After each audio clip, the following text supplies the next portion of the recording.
नमस्कार। आपका अखबार के अंक में आपका स्वागत है। मैं हूं प्रदीप सिंह। इस्लामी शक्तियों के सामने या कहें कट्टरपंथी इस्लामी शक्तियों के सामने घुटने टेकने का कांग्रेस पार्टी का इतिहास कम से कम एक शताब्दी पुराना है।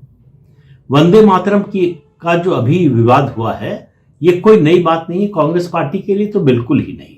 कांग्रेस पार्टी का इतिहास इसका गवाह है। 1923 में, मतलब आज से 103 साल पहले, काकीनाडा में कांग्रेस का अधिवेशन हुआ। इस अधिवेशन में मौलाना मोहम्मद अली को एक जुलूस में बैंड बाजे के साथ लाया गया। अधिवेशन का आरंभ होना था वंदे मातरम के गायन से। पंडित विष्णु दिगंबर पलुस्कर बड़े गायक थे, उनका गायन होना था, उनको वंदे मातरम गाना था। जब वो गाने के लिए खड़े हुए तो मौलाना मोहम्मद अली ने ऐतराज किया। उन्होंने कहा कि संगीत इस्लाम में मना है, तो अगर वंदे मातरम का गायन होगा तो ये हमारी धार्मिक भावनाओं को ठेस पहुंचाने वाला होगा। पंडित पलुस्कर ने झिड़क दिया उनको सार्वजनिक मंच पर। कहा, अभी जब आपका जुलूस आ रहा था, उसमें बैंड बाजा बज रहा था, तब आपकी धार्मिक भावना को ठेस नहीं पहुंची। वंदे मातरम के गायन से आपकी धार्मिक भावना को ठेस पहुंच जाएगी। अब आप इस्लाम का नाम ले रहे हैं, इस्लाम का बहाना कर रहे हैं, तो इसलिए आपके इस तर्क में कोई दम नहीं है। और उन्होंने कहा कि ये कांग्रेस पार्टी का अधिवेशन है, ये कोई धार्मिक आयोजन नहीं है जहां आपकी मजहबी भावना को ठेस पहुंच जाए। लेकिन कांग्रेस पार्टी वंदे मातरम का विरोध करने वालों के सामने झुकती रही है, इसका लंबा इतिहास है। 1937 में अली सरदार जाफरी ने, जो नेहरू के बहुत करीबी थे, उनको समझाया कि वंदे मातरम का ये जो पूर्ण गायन है, पूरा गीत जो है, वो मूर्ति पूजा को बढ़ावा देता है, वो मूर्ति पूजा की बात करता है। नेहरू उनकी बात से तुरंत सहमत हो गए।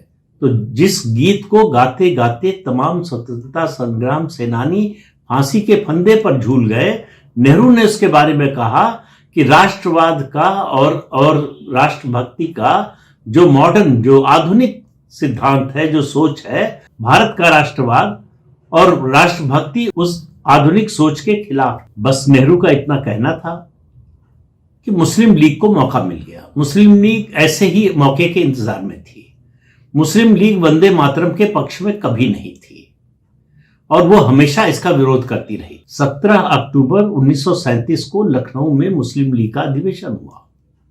इस अधिवेशन में कांग्रेस पार्टी की निंदा की गई कि वो अपने अधिवेशन में वंदे मातरम का गायन कराती है। इसका ये मतलब है कि कांग्रेस पार्टी मुसलमानों की भावना की परवाह नहीं करती। कांग्रेस पार्टी के लिए मुस्लिम वोट हमेशा से बहुत महत्वपूर्ण रहा है। हर बात पर, चाहे राष्ट्रवाद हो, चाहे देश की सुरक्षा का मामला हो, या कोई भी मुद्दा हो, कांग्रेस ने मुस्लिम वोट को और मुस्लिम भावना को वरीयता दी है। इन सब मुद्दों पर, राष्ट्रवाद के मुद्दे पर तो खास तौर से। और बात अगर सनातन की हो, हिंदुत्व की हो, भारतीय संस्कृति की हो, तो वो बाद में आती है।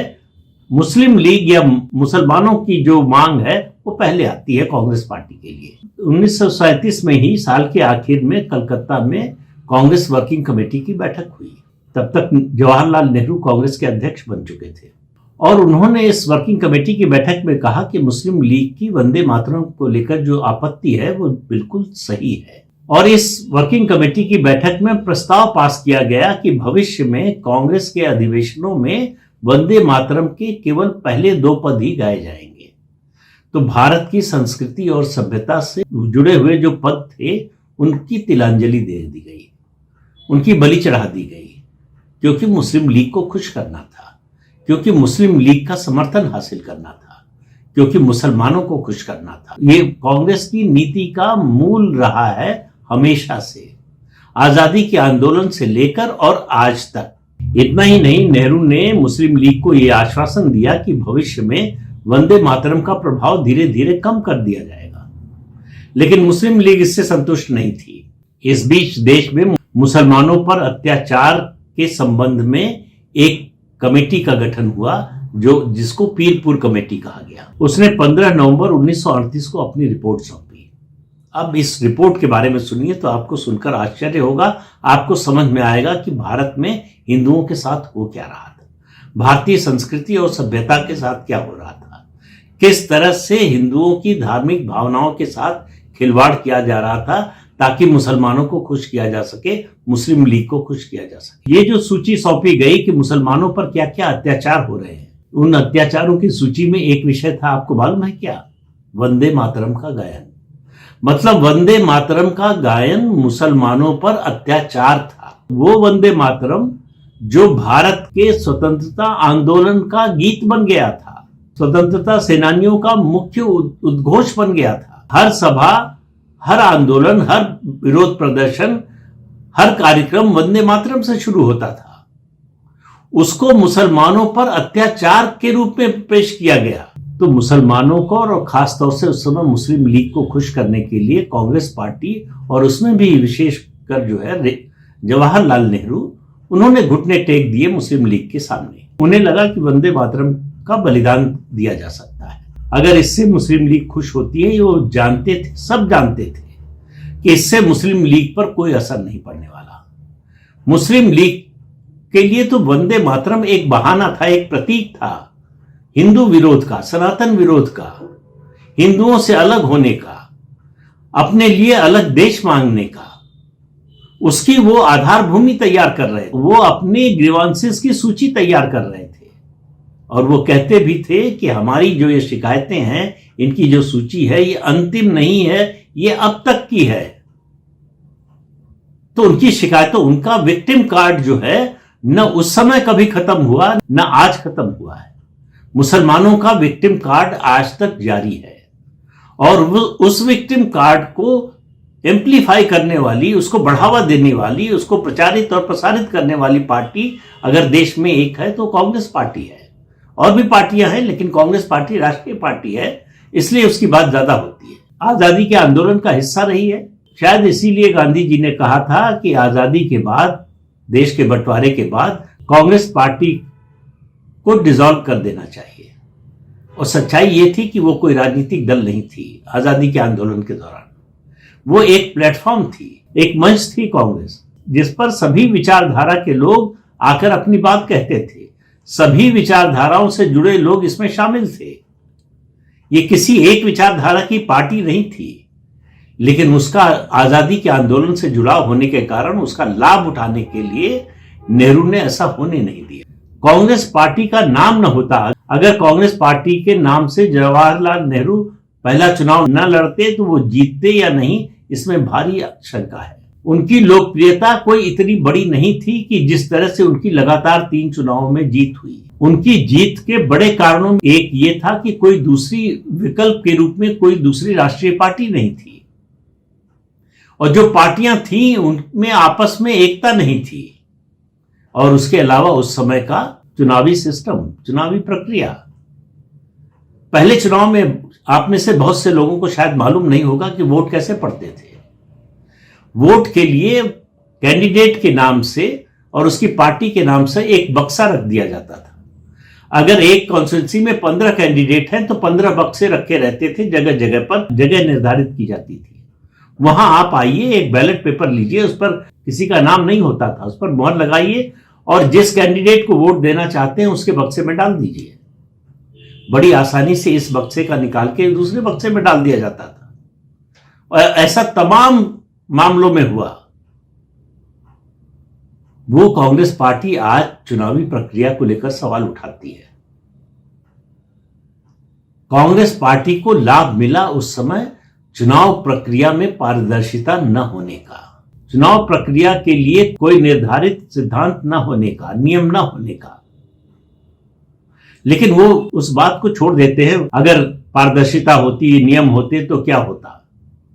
बात यह है कि मुस्लिम लीग और मुसलमानों से जो प्रेम था कांग्रेस पार्टी का, आज भी खत्म नहीं हुआ है।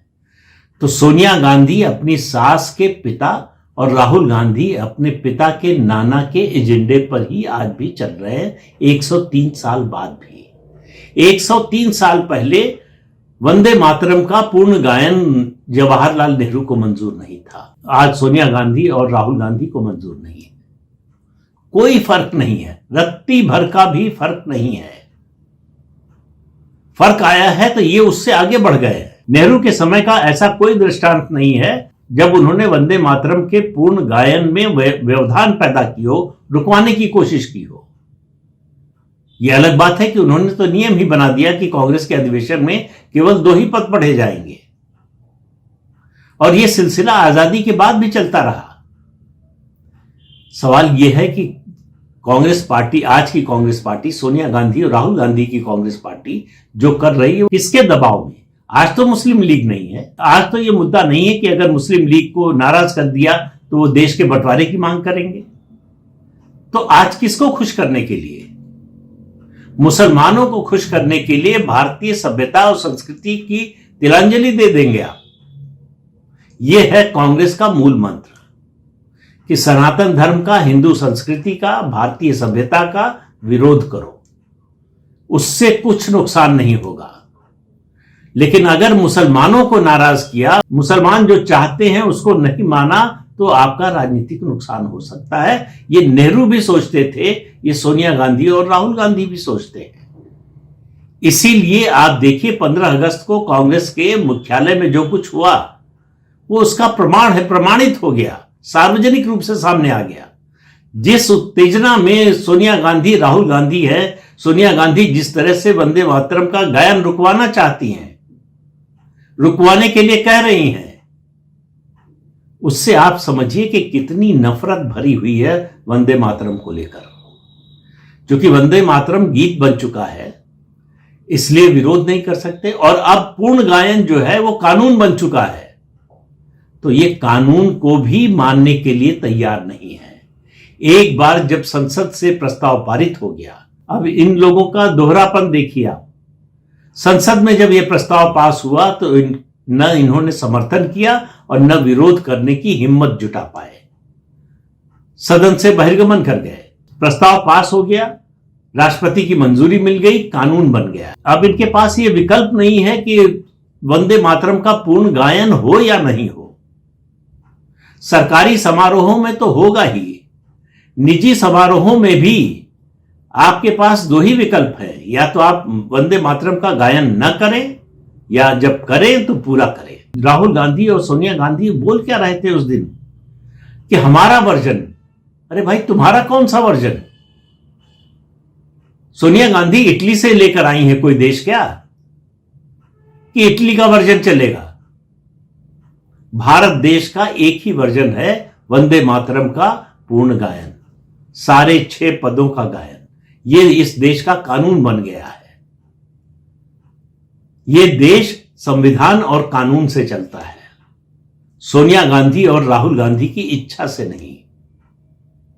उनको लगता है कि वो, उनकी इच्छा ही इस देश का कानून है, अगर नहीं है तो हो जाना चाहिए। इसलिए वो सार्वजनिक रूप से ये बोलने का साहस कर पाते हैं कि हमारा वर्जन जो वंदे मातरम का है वो बजेगा। आपका कौन सा वर्जन है और आपका वंदे मातरम से क्या नाता है? वंदे मातरम इस देश का राष्ट्रगान है, उसका पूर्ण गायन इस देश के कानून का आदेश है। उसको नहीं मानने का विकल्प आपके पास नहीं है। लेकिन कांग्रेस पार्टी को संदेश मुसलमानों को दे रहा था, कानून को, संविधान को, संसद को नहीं, मुसलमानों को, कि देखो हम तुम्हारे समर्थन के लिए किस हद तक जाने को तैयार है, संसद से पास कानून को भी तोड़ने के लिए तैयार है। तो कांग्रेस पार्टी मुस्लिम वोट के लिए किसी भी हद तक जा सकती है, और ये कोई आखिरी घटना नहीं है। भविष्य में और घटनाएं इस तरह की होंगी, क्योंकि कांग्रेस पार्टी के डीएनए में यह है भारतीय संस्कृति का विरोध और मुस्लिम परस्ती। ये कांग्रेस की मूल नीति है। इस पर वो कम से कम 103 साल से चल रही है, और इतने लंबे समय से अगर कोई काम कर रहा हो, किसी की सोच हो, तो वो बदलती नहीं है, ये आदत बन जाती है। कांग्रेस पार्टी की ये आदत बन चुकी है। तो इस अंक में इतना ही, अगले अंक में फिर मिलेंगे किसी नए मुद्दे के साथ। तब तक के लिए अनुमति दीजिए। नमस्कार।